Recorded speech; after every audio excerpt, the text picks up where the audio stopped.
राधा स्वामी दयाल की दया, राधा स्वामी सहाय, राधा स्वामी। प्यारी साध संगतियों, भाइयों बहनों माताओं, जितने भी आप सत्संग लाभ के लिए उपस्थित हुए हो, शांति से सत्संग लाभ उठाएं। प्रथम तो आज सभी जानते हैं संत शिरोमणि रविदास जी महाराज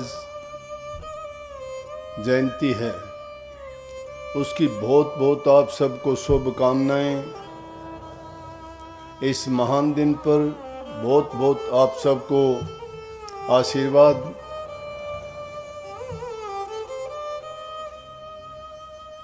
भक्ति काल के दौरान 15वीं शताब्दी में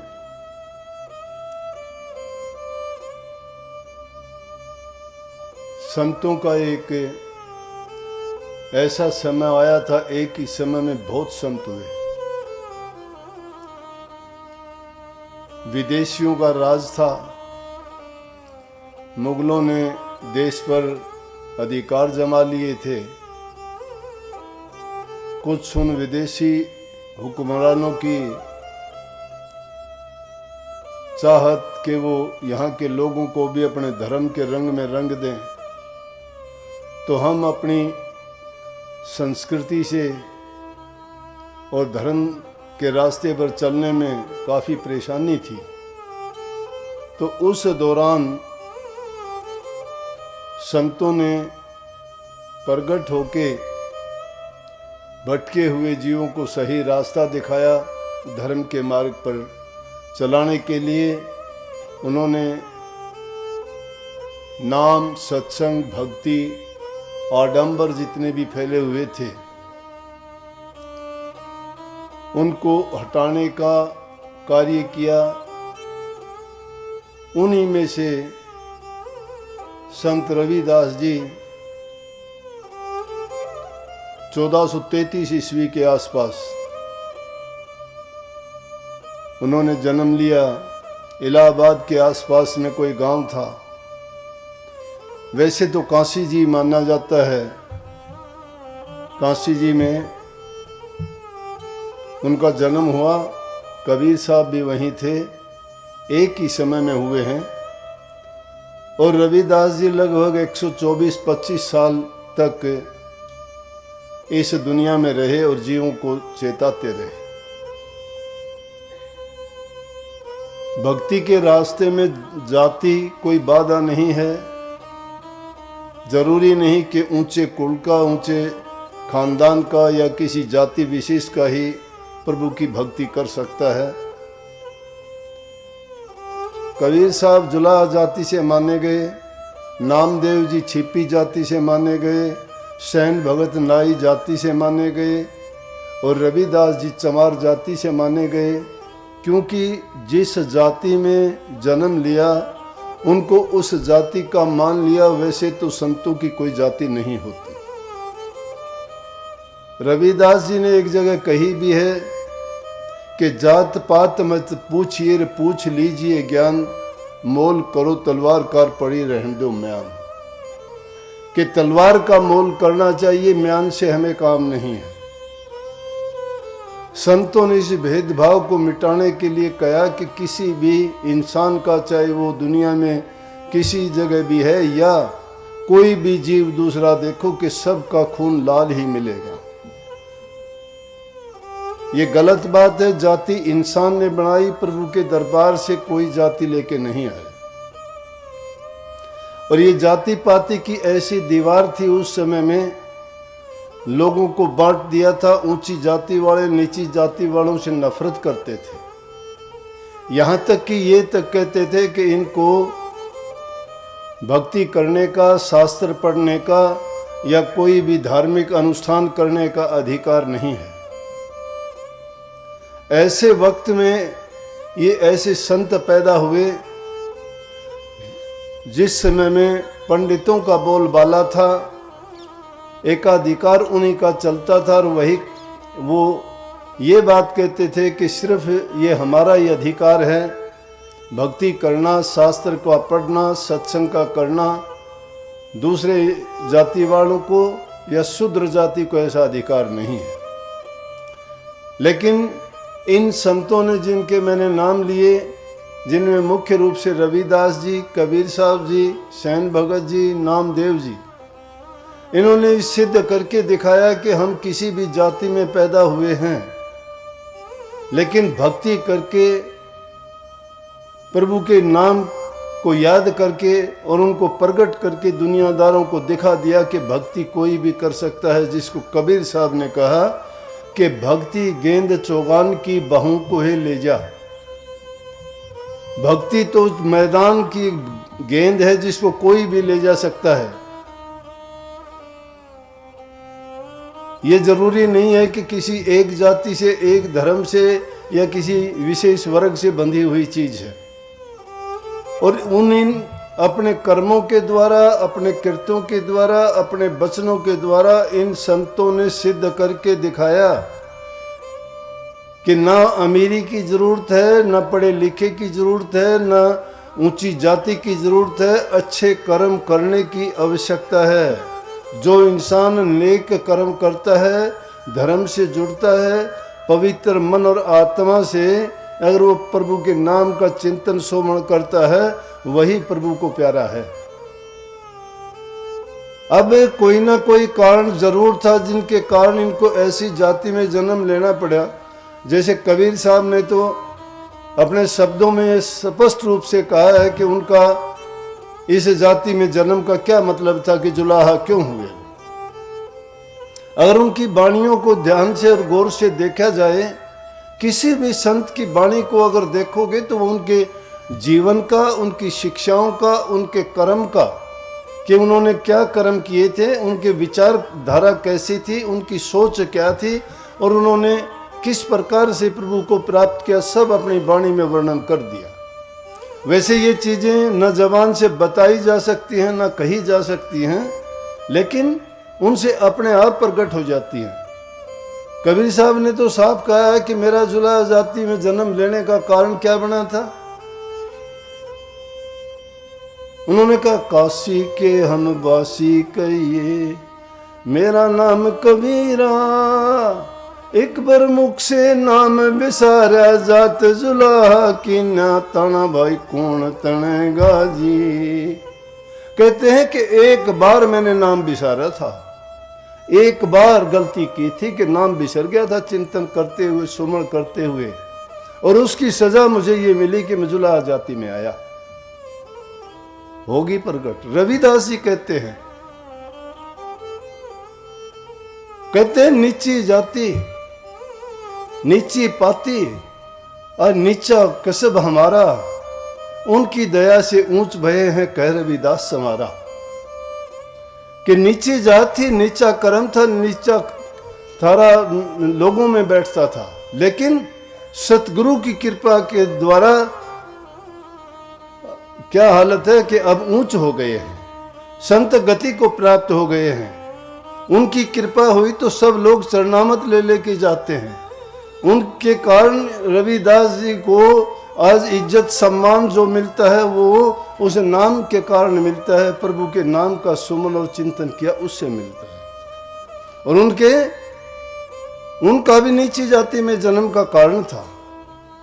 गुरु रामानंद जी बहुत ऊंचे पंडित थे, उस समय के प्रकांड पंडित थे। उनके सब ये जितने भी संत उस टाइम में हुए लगभग उन्हीं के शिष्य थे। कबीर साहब जी को भी जब दुनियादारों ने ज्यादा कहा कि आपका गुरु कौन है, तो उन्होंने भी कबीर साहब को गुरु बनाया। रविदास जी के भी गुरु रामानंद जी थे, पीपा के भी वही गुरु थे। और उस टाइम में काफी ऐसे थे 12-14 संत जो बड़े नामी थे, सब के सब गुरु रामानंद जी के शिष्य थे। तो कहते हैं रविदास जी ने जब जन्म लिया, रघु नाम था पिता का, गुरुबिनिया इनकी माता का नाम था, तो 4 या 5 दिन तक जन्म लेने के बाद उन्होंने दूध नहीं पिया अपनी माँ का। जब दूध नहीं पिया तो उसकी माँ बड़ी चिंतित हो गई कि बच्चा दूध नहीं पीता है, ये कैसे जिएगा। ये कैसा जीव आ गया, प्रभु ने हमारे घर में क्यों दिया। शायद ये कोई ऊंचा जीव होगा, इस नीची जाति में आने के कारण इसको नफरत होगी। ऐसे ऐसे कयास लगा के अपने घर वाले से कहने लगी, किसी के पास जाके डॉक्टर से, वैद्य से, हकीम से, कोई महापुरुष से आप परामर्श करो, जाके पूछो कि हमें लड़का तो दे दिया मालिक ने, लेकिन ये दूध नहीं पीता, ये कैसे जिएगा। जब काफ़ी जिद की तो उनके जो रविदास जी के पिताजी थे, रविदास जी को रैदास भी कहते हैं, कई नामों से उस टाइम में पुकारा, रविदास जी, रैदास जी, एक ही चीज़ थी, एक ही संत जी के नाम थे ये। तो उनके पिताजी जब निकले कि चलो मैं जाता हूँ, मन में सोचता हुआ जा रहा था, लेकिन क्या देखते हैं कि गुरु रामानंद जी की ये आदत थी कि वो कभी न ऐसे ही घूमते फिरते देखते रहते थे, भक्तों को संभालते रहते थे, और वो चले जा रहे थे रास्ते में सामने से आगे। जब सामने से आए तो रविदास जी के पिताजी ने बंदगी की उनसे, और बंदगी करने के बाद रामानंद जी ने पूछा, भक्ता क्या हाल है। बोला जी हाल आपसे तो क्या छानी है, आप सब जानते हो कि मैं क्यों चिंतित हूँ, क्यों दुखी हूँ। घर में एक बच्चा हुआ था, वो दूध नहीं पीता है। बोले चलो भाई, शायद 3-4 दिन से मुझे जो ये लगा हुआ था कि मैं कहीं जाऊं, इसी काम के लिए निकला हूँ आज। वैसे तो कोई उद्देश्य था नहीं, लेकिन जब मालिक की कृपा होती है, कोई भी इंसान बिना किसी मतलब के कहीं जाता आता नहीं है। हर चीज निश्चित और तय है। उस समय पर वो जो भी कार्य होना होता है उस समय चला जाएगा, वहां पर पहुंच जाएगा। लाख कोशिश करो सब चीजों को छोड़ के। हम अपने जीवन में देखते हैं कितने लोगों से कहते हो कि फलाना आदमी जब इस तरह से आया, ये बात हुई, अचानक कैसे हुआ, क्या हुआ, सब कयास लगाते रह जाते हैं। लेकिन जो चीज निश्चित है वो अपने समय पर होती है। समय स्थान निश्चित है। रामानंद जी गए घर में, बाहर खड़े हुए, उनके पिताजी उस बच्चे को लेके आए। रामानंद जी ने उनकी तरफ देखा और देख के हंसे, और हंस के कहने लगे, कोई नहीं, तेरी गलती अब माफ होगी, दूध पी लेना, आगे से ऐसी गलती ना करना, सब ठीक हो जाएगा। और कह दिया कि दे दो इसकी माँ को। जब बच्चे को, रविदास जी को उनकी माँ को दिया तो उसने दूध पी लिया। शिष्य कहने लगे, जब रामानंद जी वापस चले कि जी ये माजरा क्या था, हमें समझ नहीं आई बात, कि आपने कहा तेरी गलती माफ हो चुकी, सजा तेरी पूरी हो गई। बोला ये क्या था। बोला भाई ये इस जन्म से पहले मेरा ही शिष्य था, और ये भिक्षा लेने के लिए जाता था। तो जो भी यहाँ लोग आते, सत्संगी आते, सत्संग करने के लिए, दर्शन करने के लिए, उनके लिए भंडारे की जो व्यवस्था करते, उसके लिए भिक्षा लेके आता था। एक घर से भिक्षा नहीं लेता था, सब घरों से लेता था। अब वैसे महात्माओं से हमें पता लगता है कि एक घर से लेना भी नहीं चाहिए। अलग अलग घरों से लेने से किसी का शुद्ध अन्न होता है, किसी का अशुद्ध होता है, किसी का कैसी कमाई का, किसी का कैसी कमाई का, लेकिन सारे मिलने के बाद वो ठीक हो जाता है, मध्यम सा रास्ता निकल जाता है उससे। जरूरत पड़ती है, लेकिन भिक्षा के लिए संत लोग, महात्मा लोग ऐसे करते थे। तो कहने लगे कि पिछले जन्म में जब ये भिक्षा लेने के लिए गया तो बारिश बड़ी जोर से हो रही थी, और हमारे आश्रम के ही पास में 2 सेठ रहते थे, छोटूमल और गोटूमल, बड़े मक्खी चूस आदमी, गरीबों का खून चूसते थे, मन में अनाप शनाप भाव लगाते थे, लोगों से ब्याज लेते थे। वो गरीबों को यूं नहीं देखते थे कि इसकी हालत क्या है। तो इस प्रकार से कमाया हुआ धन जो होता है वो आदमी को बर्बाद करके रख देता है। जो चीज शुद्ध कमाई से, अपने हाथों से कमा के जो लेके आते हो, शुद्ध अन्न से शुद्ध मन होता है, शुद्ध मन में ही शुद्ध विचार होते हैं, शुद्ध विचारों से ही आदमी को आनंद प्राप्त होता है, शुद्ध विचार और आनंद प्राप्त होने के बाद जो उसके ख्यालात और उनकी बुद्धि, विचार और जीवन शुद्ध बनता है। और जिस इंसान की खोटी कमाई है ना, हेरा फेरी की, भ्रष्टाचार की, इधर उधर की, चोरी की, छीना झपटी की, रिश्वतखोरी की, वो इंसान को बर्बाद करके रख देती है। एक नहीं दूसरी पीढ़ी में देख लेना, नहीं तीसरी पीढ़ी तक देख लेना, वो कभी भी सुखी नहीं रह सकते, क्योंकि उनकी नीयत खराब हो जाती है। और जो इंसान अपनी मेहनत का हक हलाल की कमाई खाता है, उसके शुद्ध विचार, शुद्ध ख्यालात और उसका जीवन बड़ा पवित्र होता है, और वो किसी को भी कोई कष्ट दुख देने में कभी किसी प्रकार का भी रुचि नहीं लेता और बचता है ऐसे कामों से। लेकिन जब वो बारिश का टाइम था, रविदास जी पहले जन्म में जब निकले भिक्षा के लिए, गली में फिसल के गिर गए। वो छोटू मल का लड़का था, उसने उसको उठाया, उसको काफ़ी चोट लगी थी। कहने लगे आज भिक्षा लेने के लिए कहाँ जाओगे बारिश में, जितना तुम्हें अन्न जरूरत है हम दे देते हैं आज के नाम का। उन्होंने उनको आटा या जो भी चीज़ जरूरत की थी वो दे दी। कहने लगे इन्होंने जब ये भोजन उसका पकाया वो ऐसा था, जब पता लगा रामानंद जी ने उनको कहा कि अरे तूने तो बहुत गलत काम कर दिया, जा इसका तेरे को हर्जाना भरना पड़ेगा। तो कहते हैं कि उसके प्राण छूट गए और अब अगला जन्म इसने ये लिया है, मैंने इसको श्राप दे दिया था, और उस श्राप के कारण से इसकी मौत हुई। और उस मौत के कारण अब जो है इसका जो था, इसने दर्शन कर लिए, आशीर्वाद इसको मिल गया, और मैंने कह दिया कि जो बात होनी थी वो सज़ा तेरी पूरी होगी, अब इस जन्म में आके ये बहुत बड़ा संत होगा। और हुआ भी वही। श्री रविदास जी संतों में संत शिरोमणि कहलाए, और शिरोमणि कहलाने का कोई एक कारण नहीं था। 124-25 साल की उम्र में वो जो रुचि तो उसी टाइम से पूर्व जन्म से ही उनके ख्यालात में थी। तो जब उन्होंने घर वालों ने सोचा शादी कर दी कि किसी तरह से खाने कमाने लग जाए, लेकिन जिसकी रुचि परमात्मा के भजन में होती है वो ये परवाह नहीं करते। हजूर महाराज ताराचंद जी की कहानी सुनी होगी। उनके पिताजी उनको घर में कहते थे, अरे तू क्या भक्ति में लगा हुआ है, तू अपना कुछ काम किया कर, नहीं तो तेरा मैं ऐसा करूँगा। बोला ऐसा क्या करोगे मेरा, कि राम से नाम से बढ़ के कोई चीज़ है क्या। बोला मैं आपके काम में तो बाधा नहीं डालता, मैं सारे काम करता हूँ, अगर उसके बावजूद मैं राम का नाम लेता हूँ आपको क्या दिक्कत है। बोला तुझे क्या मिलता है इससे। बोला मैं तेरा ऐसा करूँगा 3 ध्यान से खो दूंगा। बोला कि ये तो बड़ी अच्छी बात है, 3 ध्यान से खोने वाला घर में ही मिल गया तो बाहर कहाँ जाऊँगा मैं।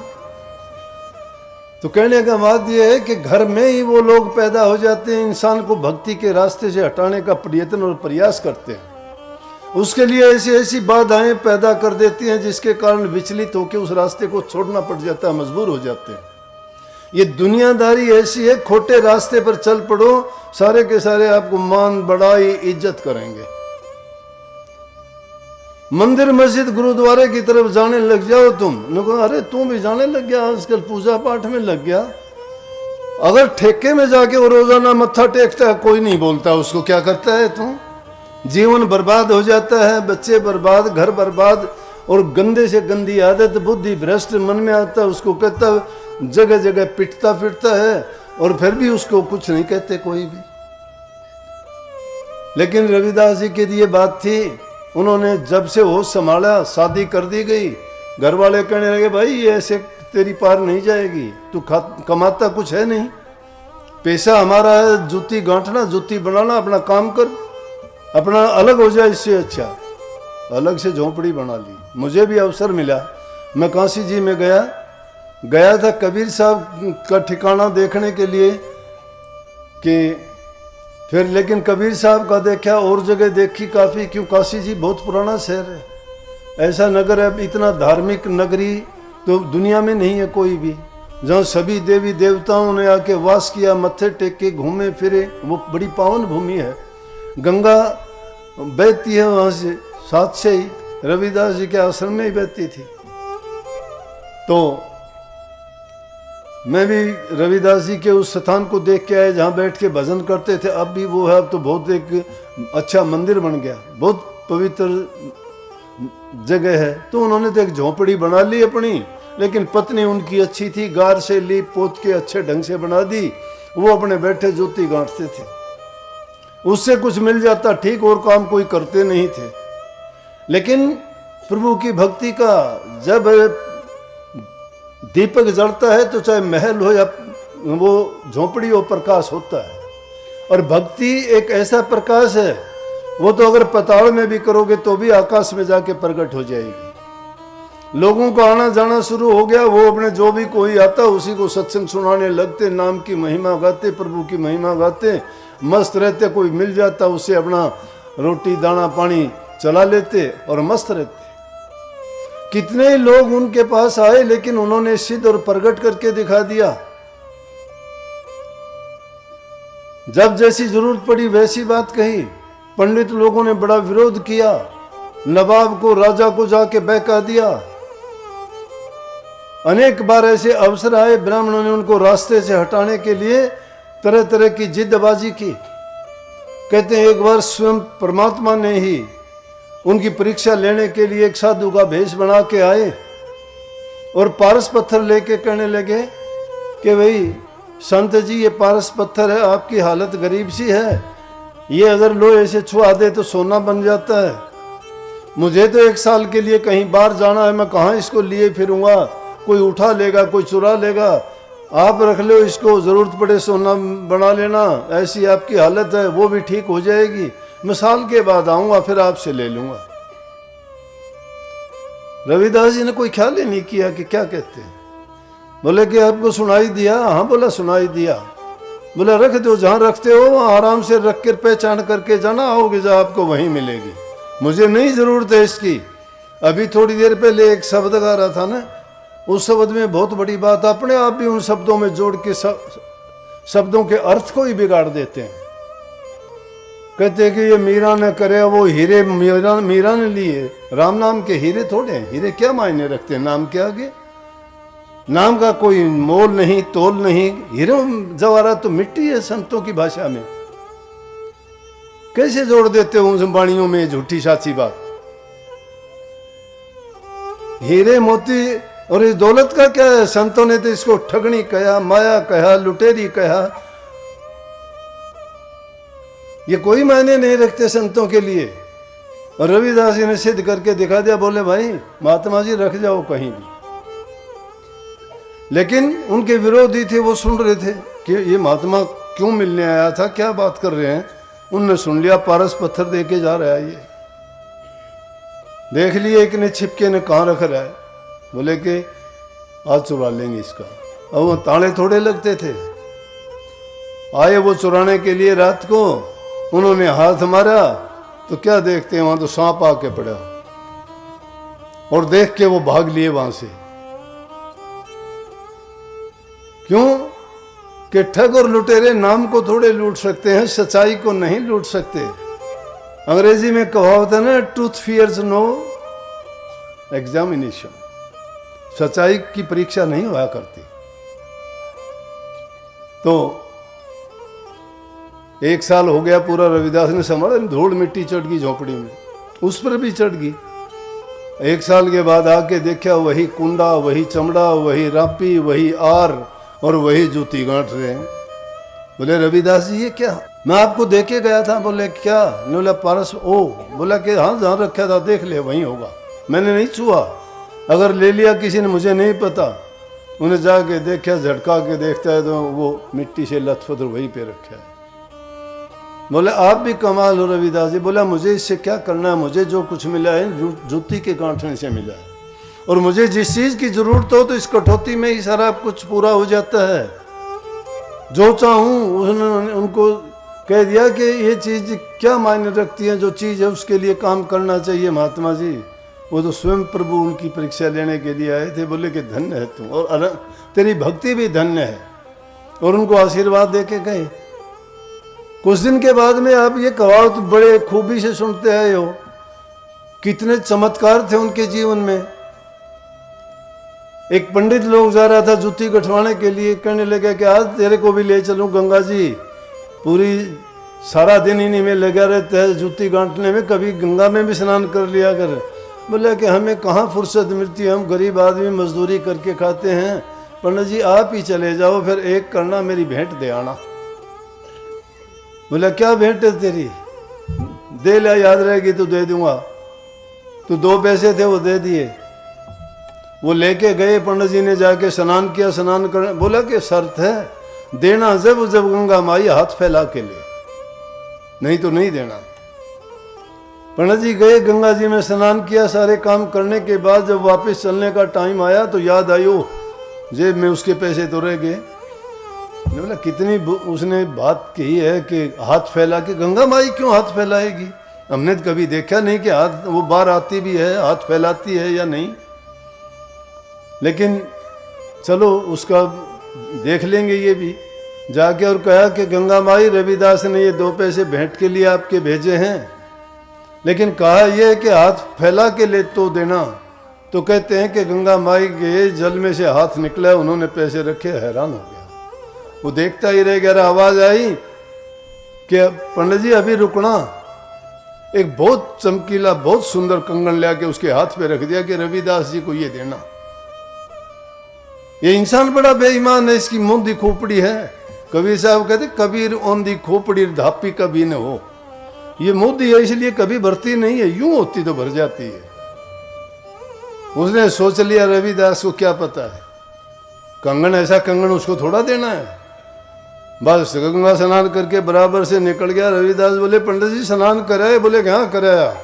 और उसको अनसुना करके अनदेखा करके निकल गया। बोला ये मैं कंगन का क्या करूँगा, ये कंगन अगर मैं बादशाह को दे दूँ तो बड़े इनाम मिलेंगे मेरे को। सीधा गया दरबार में, महाराज की जय हो, महाराज की जय हो। बोले कि हाँ भाई कैसे? कि महाराज जी मैं एक बहुत बड़ा तोहफा लाया हूँ आपके लिए, और ये कंगन है। मिलाने वाले भी बहुत थे, राजा के पास सीधे लेके। बोले रुक रुक चल, अभी ले चलते हैं तेरे को। तो क्यों भाई, गरीब आदमी में तो कौन लेके जाता है, बेचारा पीछे लाइन में खड़ा रहेगा। और जिसको थोड़ा जो दिखेगा वैसा है उसको तो 10 जने लेके आएंगे कि ये साहब है, ये अफसर है, ये पढ़ा लिखा है। तो उसको बोले कंगन लालच देख किया। बोला कि रुक रुक हम ले चलते हैं। लेके गए, राजा को कंगन दिया। राजा को देख के ही बात बनाने के लिए कितनी बना दो। राजा कहते रानी को दिया। रानी बोली एक कंगन का क्या पहन? लेकिन उस कंगन को देख के राजा ने भी देखा कि ऐसा कंगन जिंदगी में कभी देखा ही नहीं, ये तो बड़ा। बोला पंडित जी बात सुनो। बोले हाँ बोलो। बोले कि एक कंगन से काम नहीं चलेगा, ऐसा ही कंगन एक और लेके आ। और 2 आदमी साथ भेज दिए। अगर कंगन लेके नहीं आएगा तो याद रखना तेरे चूची बच्चा कोल्लू में पीड़े जाएंगे। अब पंडित जी तो मर गया। कि इसीलिए कही ना कि दगा किसी का सगा नहीं करा, नहीं तो कर देखो।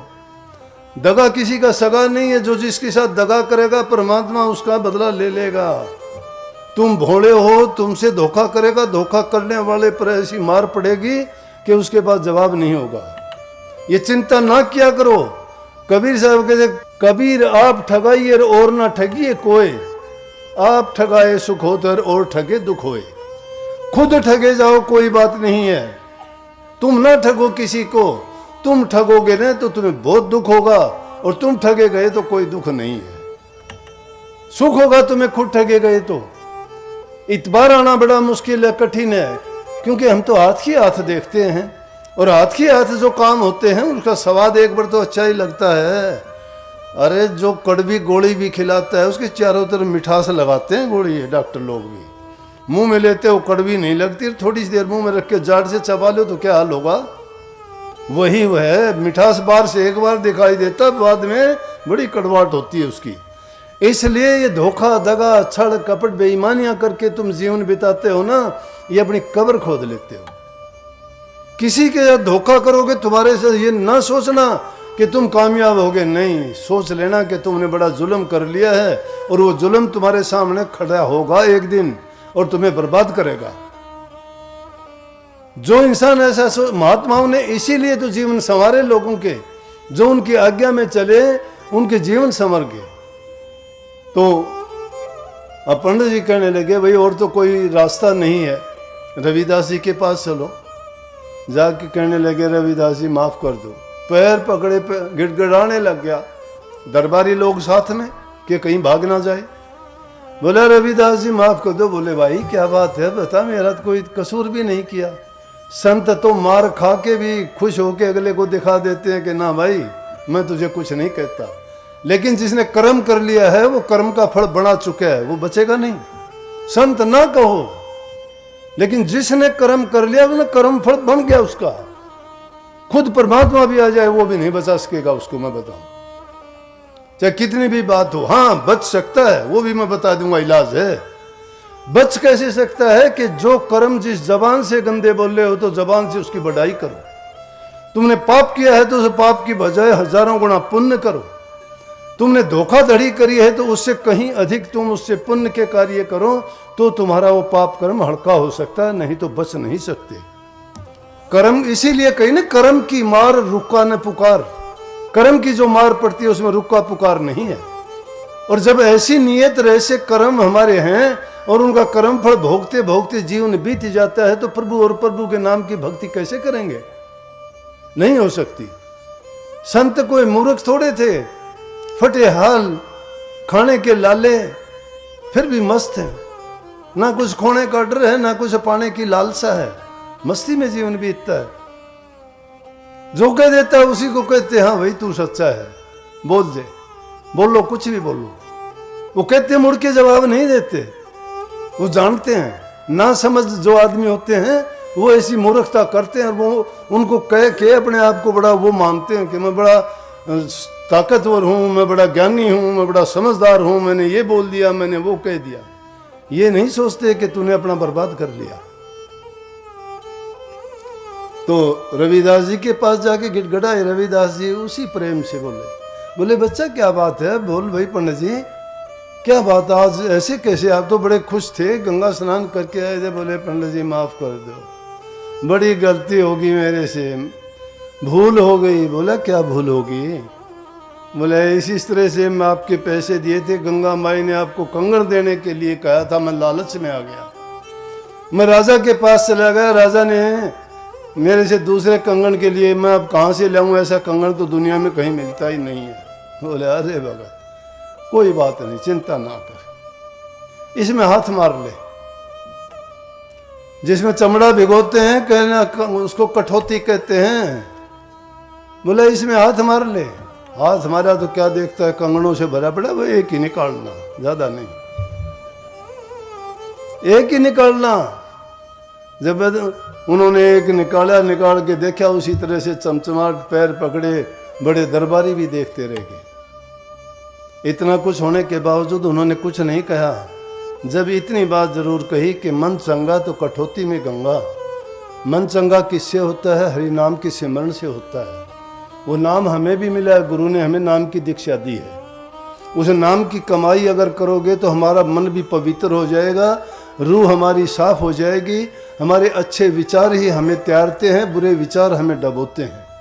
संतों ने यही कहा है कि मन चंगा, मन को चंगा करो, विचार अच्छे बनाओ, अच्छी सोच रखो, दूसरे के बारे में गलत ना कहो।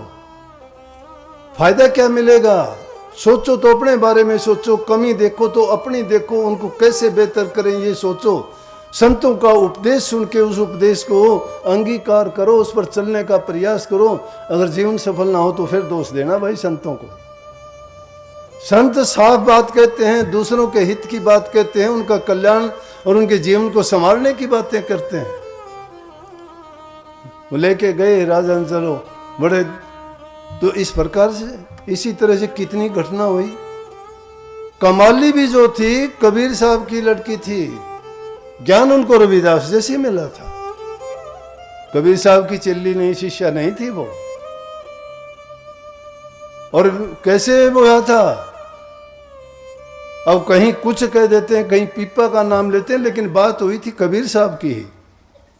कबीर साहब उनके पास गए थे। कबीर साहब जब गए रविदास जी से मिले कि गुरु भाई काफी दिन के बाद मिले हैं, आपस में बातचीत की। बोले कुछ खान पान जल ग्रहण करो। जब पानी का लोटा दिया तो कबीर साहब को भी ये हो गया कि मैं पानी कैसे पीऊं, कठौती का पानी दे दिया, चमड़ा भिगोने वाला। और वो पानी कबीर साहब बोले कि पहले मुंह हाथ पांव धो लेता हूं मैं, फिर पानी पीऊंगा। दूसरी तरफ जाके उस पानी को बखेर दिया और वो उसके कपड़ों में, धोती में बिखर गया। और वो जब वापस गया खाने के लिए इनकार कर दिया कि बोला कि खाना तो अब मैं घर जाके ही खा लूंगा, मुझे भूख नहीं है, बस जल ले लिया मैंने।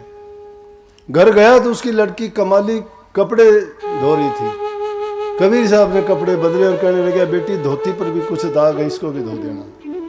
धोती से दाग उसके मिटे नहीं तो कमाली ने उसमें मुंह में भाप दे के गर्म करके वो दाग मिटाने की कोशिश करी ना, तो मुंह में लिए और उसकी सूरत चढ़ गई और वो बड़ी ऊंची बातें करने लगी। जब ऐसी कबीर साहब इतनी देर में आए, देखते हैं तो उसकी तरफ देख के हैरान हो गए कि बेटी ये क्या हो गया, कि मुझे नहीं पता क्या हो गया, कि मैं नोला धोती को क्यों मुंह में ले रखा है, कि इसका दाग मिटाने के लिए। वह कबीर साहब को बड़ा धोखा लगा और उसी टाइम से कमाली कबीर साहब की शिष्य हो गई थी। ब्राह्मणों ने कहा उनको कि तुझे सत्संग करने का कोई भी औचित्य और आधार नहीं है, आप नहीं कर सकते, तुम्हें हुक्म नहीं है, सिर्फ ये अधिकार तो ब्राह्मणों का ही है। लेकिन रविदास जी ने सिद्ध करके दिखा दिया कि ब्राह्मणों का अधिकार नहीं, भक्ति का अधिकार किसी को, सबको है। ये बात फैलते फैलते जाके राजा के पास चले गई। पंडित लोग कहने लगे, इन्होंने तो हमारा अधिकार छीन लिया, दान लेना, पूजा पाठ कराना, यज्ञ हवन करना, सत्संग करना, धार्मिक जो पुस्तकों का पढ़ना, कथा वार्ता करना हमारा काम है, ये रविदास नहीं कर सकता इस हमारी जाति से। अब मुसलमान था नवाब, तो उसको दो तमाशे मिल गए। वो तो इस्लाम को फैलाना चाहते थे कि अब ठीक हो गया कि ये इसमें दोनों हिंदू हैं, ये भी पंडित भी ये भी, अब दो तमाशे होंगे देखने के लिए। बोला कि भाई ऐसे तो नहीं, रविदास जी को बुलाओ। रविदास जी को बुला के कहने लगे, रविदास जी आप सिद्ध करो कि आप प्रभु की भक्ति करते हो, सच्चे हो, और पंडित भी ये सिद्ध करेंगे कि ये सच्चे हैं। बोले जी, रविदास जी बोले जी मंजूर है मुझे तो जो आप कहोगे। बोले मंजूर है तो ये है कि मंदिर से मूर्तियां मंगाओ और नदी के दूसरे पार रख दो, और जो मूर्तियों को अपने पास बुला लेगा वो सच्चा है, और जो नहीं बुला सकता वो झूठा है। और जो भी झूठा होगा, जिसकी हार होगी, वो दूसरे को पालकी में बैठा के पूरी काशी जी में घुमाएगा। पंडित जी कहने लगे बिल्कुल मंजूर है हमें। वो रविदास जी बेचारे खड़े, संत तो दीनता, अधीनता, गरीबी वो रखते हैं। बोले जी मंजूर है। पंडित लोगों से कहने लगे, नवाब था कि बोलो तुम अपना प्रयास करो, कैसे बुलाओगे। उन्होंने अपने मंत्र उच्चारण किया, बड़े बड़े मंत्र पढ़े, पुस्तक निकाल ली, बड़े जोर जोर से घंटे 2 घंटे तक परेशान होते रहे, मूर्तियां कहाँ हिलने वाली थी। लोग भी तमाशा देखने के लिए बहुत इकट्ठे हो गए कि चलो आज देखेंगे, कि कहते हैं कि मूर्तियों को वो बुला लेंगे अपने पास। जब उनकी बारी खत्म हुई, पसीना पसीना होके कहने लगे जी बस हमारे से नहीं होता, आज हम इसमें तो फेल हो गए। बोले अब इससे कहो ना, ये कैसे बुलाएगा। रविदास जी ने तो हाथ जोड़ के कही कि प्रभु मैं तो कुछ जानता नहीं हूं, और ये हार जीत मेरी नहीं है। अगर मैंने सच्ची भक्ति की है, सच्चे काम किए हैं अपने जीवन में, और मैं अपने हर कर्म में आपको याद रख के चलता हूँ, मेरी यही भक्ति है, तो ये मूर्तियाँ मेरे पास आ जानी चाहिए। उन्होंने ऐसा करके ने और सिर्फ ध्यान लगाया तो थोड़ी देर के बाद में मूर्ति हिलने लग गई। लोगों ने देखा, बोले हिल तो रही है, मूर्तियाँ हिलने लग गई। बोले ना ना, देखते देखते अपनी आंखें हिलने लग गई। मूर्ति अब तक 2 घंटे तक पंडित लोग करते तब नहीं हिली। बोला नहीं देखो, वो चल भी पड़ी। देखते ही देखते क्या देखते हैं, मंदिर काशी जी के सभी मंदिरों में घंटे बजने शुरू हो गए, घड़ियाल बजने शुरू हो गए, बड़ी जोर जोर की आवाजें आने लग गई, और मूर्तियां वहां से चल के और वो रविदास जी के पास आ। देख के हैरान हो गए। नवाब ने कहा कि इनकी भक्ति सच्ची है। जब रविदास जी ने कहा कि रविदास ब्राह्मण ना पूजिए जो होवे गुणहीन, पा पूजो चंडाल के जो को होवे गुण प्रवीण, कि उस ब्राह्मण के पा मत पूजो जो गुणहीन है, जिसमें गुण नहीं है। गुण क्या? प्रभु की भक्ति जो नहीं करता है। और पाप पूजो उस चंडाल के, उस नीच जाति के, जो प्रभु का भगत है, प्रभु की भक्ति करता है, जो गुणों से भरा हुआ है। बोला जात पात पूछे नहीं कोई, हरि को भजे सो हरि को होई। और परमात्मा बहरा नहीं है क्या? उसको आवाज दे दे के, रुके दे दे के सुनाएंगे। अपना काम करते हुए सच्चाई के साथ अपना काम करो, अपने काम में बर्ताव अपना अच्छा भला रखो, किसी इंसान को धोखा ना दो, छल कपट बेईमानियां ना करो, चोरी ना करो, हिंसा ना करो, किसी जीव को ना सताओ। जो इन गुणों से लैस है वो समझो कि उसके लिए भक्ति करना बहुत आसान हो जाता है, ये वो गुण प्रवीण हो जाता है। जो गुणहीन है वो चाहे कितने दिन उनके लिए कहा कि देता रहे मुल्ला लाख बरस अजान, कि मुल्ला अगर मस्जिद में बैठ के लाखों बरस तक भी अजान कहते हैं, वो आवाज रुक के मारते हैं, बोले कि ये अजान चाहे लाखों बरस तक करते रहें, मेरा रविदास खुदा ना मिल सकर जब लग मन शैतान। शैतान जिसके मन है उनको नहीं मिल सकता। अरे मन में शैतानी भरी पड़ी है, सुबह से लेके शाम तक निंदा बुराइयां करते फिरते हो, छल कपट बेईमानियां करते हो, गुरु को भी अनजान जानते हो कि इसको पता ही नहीं है, मैं इससे ज़्यादा चालाक हूँ, मैं इससे ज़्यादा होशियार हूँ, मैं ये इसको कुछ पता ही नहीं है। जो गुरु को ऐसा जानता है, शास्त्रों ने क्यों कह दिया गुरु गूंगा गुरु बावड़ा और गुरु देवन का देव। वो बावड़ा नहीं है, गुरु गूंगा नहीं है, वो देवन का देव है। वो जानता है लेकिन पर्दे किसी के नहीं उखाड़ता। उन रविदास जी ने कितने और भी इतने लाखों इतने सालों में तो कितने चमत्कार होंगे, रोजाना के काम थे। किसी को लड़का दे दिया, किसी के सांप काटे हुए को जला दिया, किसी को डूबते हुए को उभार दिया, किसी की बुराइयां छुटा दी, किसी को कुछ। पूरी जिंदगी जो भी उनके पास आता गया उन्हीं के जीवन संवरते गए, क्योंकि उनको वो नुक्ता बताया भक्ति का, और उस भक्ति के रास्ते पे जो भी चलते गए ना, वो अपने जीवन को संवार ले गए। इसलिए इंसान का जीवन बहुत उत्तम, पवित्र और मुश्किल से मिलता है। इसीलिए जो नानक साहब का शब्द गाया था आपने सुना, उसमें क्या कही थी वाणी कि इस बार तू मालिक को याद कर ले, फिर ये अवसर तुझे दोबारा नहीं मिलना। जिस माँ से जन्म लिया है दोबारा ऐसी माँ से जन्म नहीं होगा। क्यों नहीं होगा ऐसी माँ से? क्योंकि क्या पता हमने क्या क्या कर्म किए हैं, किस योनि में जाएंगे। चार खान के मुसाफिर हैं जीव, 84 लाख प्रकार के जीव हैं, किस किस योनि में जाएंगे। वहां ये मानो थोड़ी होगी, ये हमारी जो मातृ शक्ति ये नहीं होगी। क्या पता कहीं अंडे में पैदा होंगे, क्या पता कहीं जल में पैदा होंगे, क्या कहीं मिट्टी पसीने से पैदा होंगे। अरे मनुष्य जीवन जैसा कोई जीवन नहीं है। और ये जीवन पाके भी अगर हम हरि की भक्ति, प्रभु को याद नहीं करते हैं, तो हमसे ज्यादा मूर्ख भी कोई नहीं है। इसलिए इस जन्म को दुर्लभ बताया है। नानक साहब ने ग्रंथ में लिखे, दुर्लभ तन पाया बड़ भागी, नाम न जपी ते आत्म घाती, मर ही ना जाही जो नहीं सिमरत नाम, नाम बिहु ना जीवन कोने काम, खावत पीवत हस्त खेलत विस्तार, कौन अर्थ मृतक श्रृंगार। ये मृतक का श्रृंगार है, सब मरने वाले हैं, ये मुर्दों का देश है, यहां जिंदा कोई नहीं रहना। दुर्लभ दे पाई है, बड़े भागी हो। और ये दुर्लभ दे पाके भी अगर तुम इस मन में विकार भर लेते हो, मन बड़ा पापी है, दुष्ट है। अब भी हम यहां बैठे हुए हैं, मन की शैतानी तो देखो। आपको यहां बैठा गया, देह रूप में बैठे, वो गया कहीं, चला गया।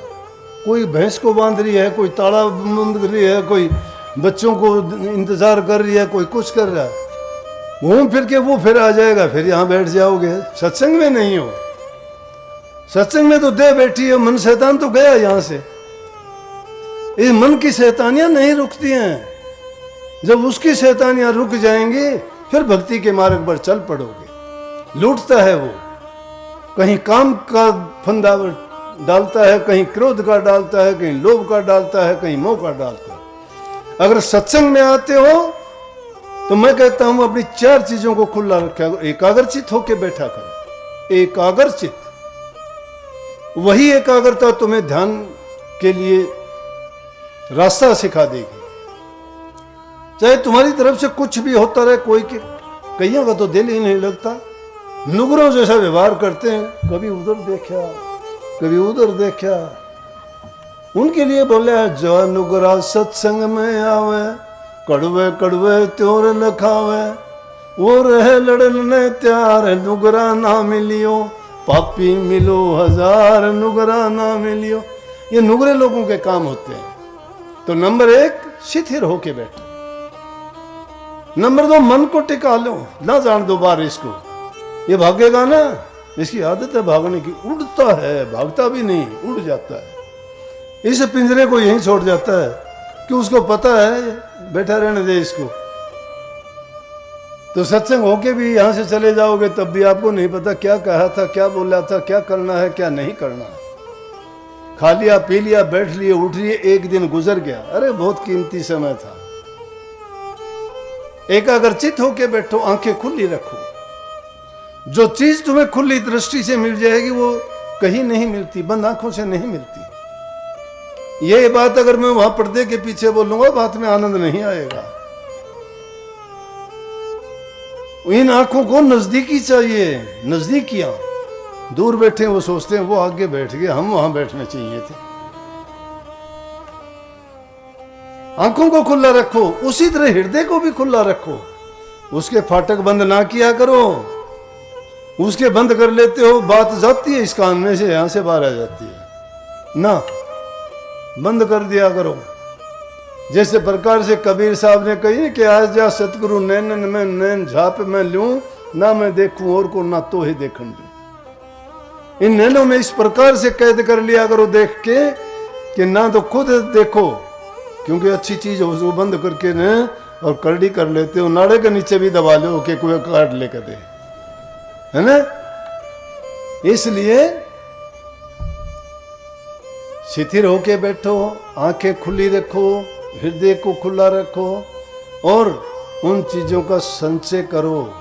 घर जाके उनको बार बार संभालो, उन बातों को गौर करो। जितनी बार याद करोगे, जितनी बार उनको दोहराओगे, तो आप पाओगे कि हर बार आपको एक नया आनंद मिलेगा, नई शिक्षा मिलेगी और आपको बुराइयों से बचने का होगा। क्योंकि जब बात सुन के जाते हो आपको लगता है कि भाई ये कहा था कि झूठ ना बोलो। आप कुछ दिन के लिए आजमा के देख लो, अगर आपको उन बातों में फायदा मिले तो उन बातों को अपनाना, अगर आपका नुकसान होता है तो सारी बुरी से बुरी बात अपना लेना।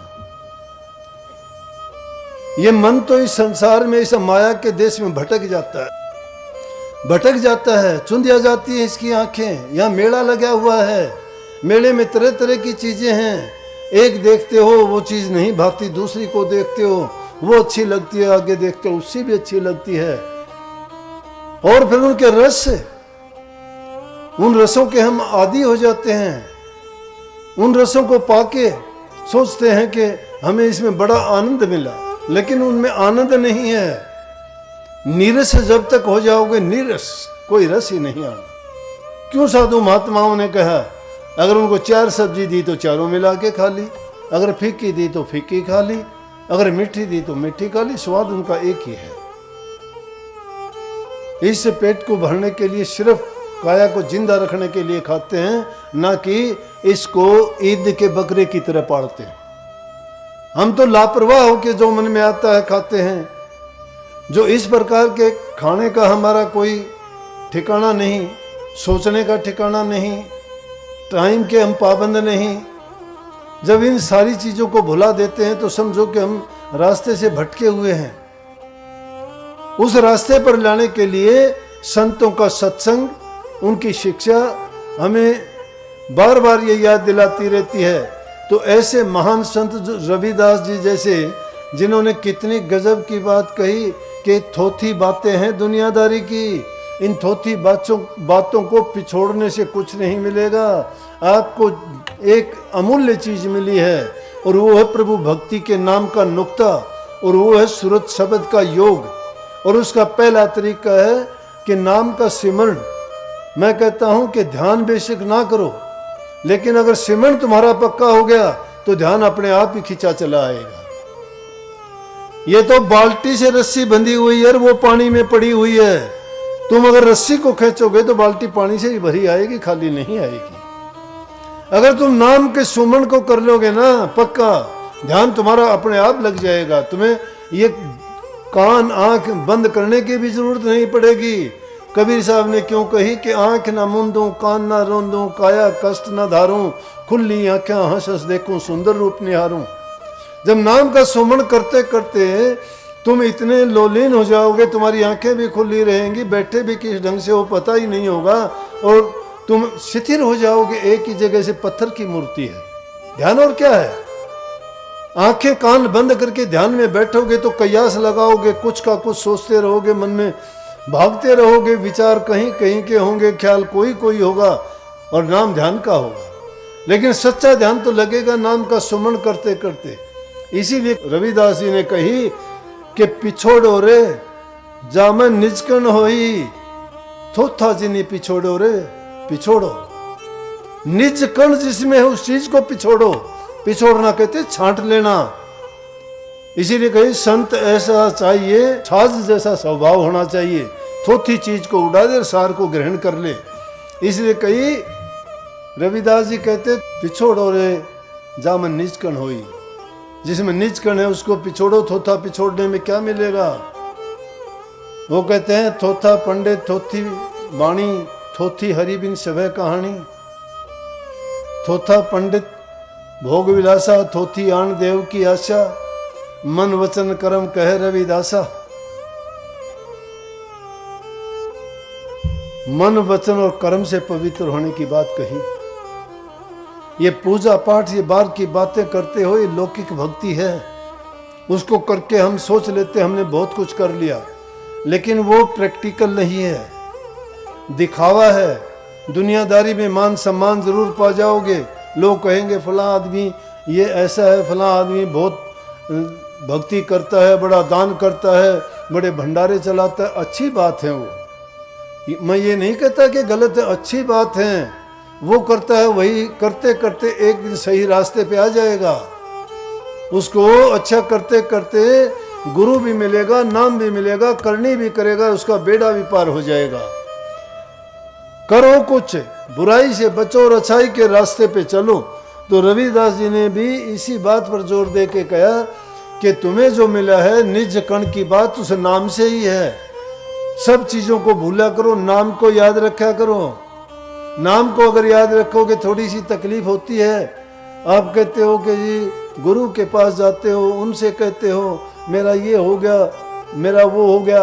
अरे तुम अपनी परेशानियों को तो खुद भी ठीक कर सकते हो। मैं कहता हूँ जब भी कोई परेशानी होती है, एकांत में बैठ के अपने इष्ट के सामने उस नाम का सुमन करके और मन में सच्ची लगन के साथ कहा करो कि मालिक मेरे ऊपर कृपा करो, मैं ज्ञानी हूँ, भूल होती हैं, गलतियाँ करता हूँ, और आप ही मुझे नहीं बचाओगे तो मैं कहाँ जाऊँगा, मेरा रास्ता भी क्या है। तो आप पर जरूर कृपा होगी। जब तक कोई पुकारता नहीं है तो उसको कौन कह देगा। अब मैं किसी को बोलूँगा नहीं, उसको क्या पता कौन बोलता है, लेकिन किसी को भी नाम लेके बोलूँगा वो खड़ा होके आ जाएगा। इसीलिए उस मालिक के नाम का उच्चारण करोगे, याद करोगे, और तुम्हारी अपनी जो पुकार है वो पुकार करोगे, वो पुकार जरूर सुनी जाएगी। वो सुनता है, सबकी सुनता है। अपने कर्म को, भाग्य को दोष ना दिया करो। सोनल सिर धुन धुन पछतावे, काल ही कर्म ही मिथ्या दोष लगावे। काल और कर्म को मिथ्या दोष लगाते हो, अपना कर्म बनाते नहीं हो, सुधारते नहीं हो। अपने कर्म को बनाने के और सुधारने के लिए यह है कि नेक कमाई करो, अच्छे कर्म करो। घर में रहते हुए आपको सारे नेक काम करने हैं। गृहस्थी लोगों के पास तो सारी चीज घर में है। किसी भी देवी देवता को पूजना चाहते हो तो मंदिर में ना जाओ, माँ बाप की पूजा कर लो। अगर दीन गरीबी दुखियों की मदद करना चाहते हो तो बुढ़ापे की उम्र है, उनकी सेवा करो, उनको अच्छा खाने पीने के लिए दो, उनके दुख दर्द की बात पूछो, उनको जैसी जरूरत पड़ती है वो सेवा करो। आपने सब देवताओं की पूजा कर ली। मीठा बोलो उनसे, जबान से अच्छे हो जाओगे। तन की सेवा करने से तन पवित्र हो गया, मन में अच्छे ख्यालात रखने से मन पवित्र हो गया, और मीठे वचन बोलने से तुम्हारी जबान पवित्र होगी। शास्त्रों ने यही तो कहा है, तन पवित्र सेवा किए और मन पवित्र हरि नाम, धन पवित्र हरि सुमरन से त्रिविध हो कल्याण।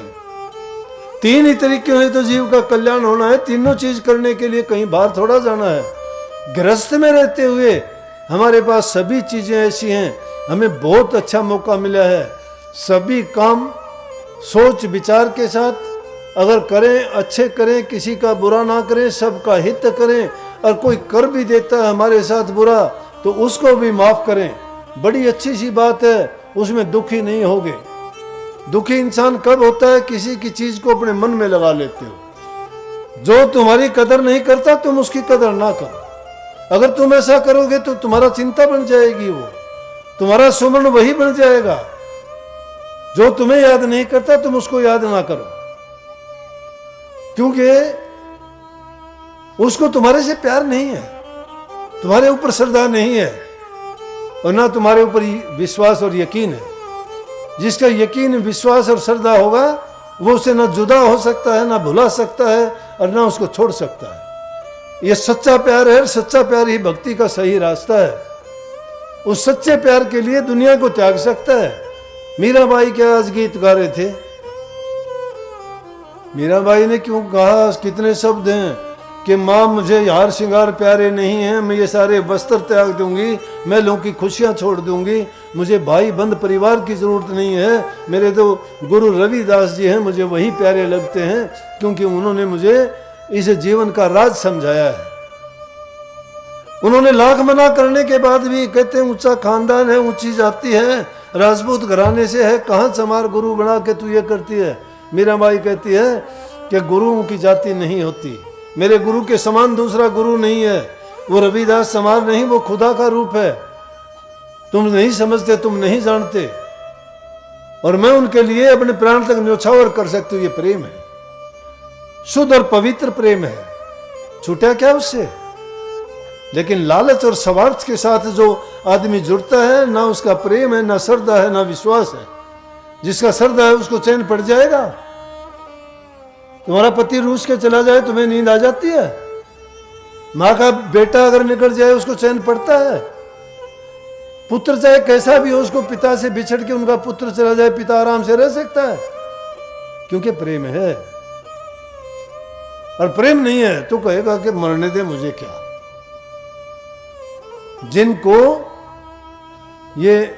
जिनके साथ घटित हुआ वो इस बात को समझ जाएंगे, उनके दिलों में चोट लगेगी। ये इंसान समझता भी जब है जब उसको लगती है।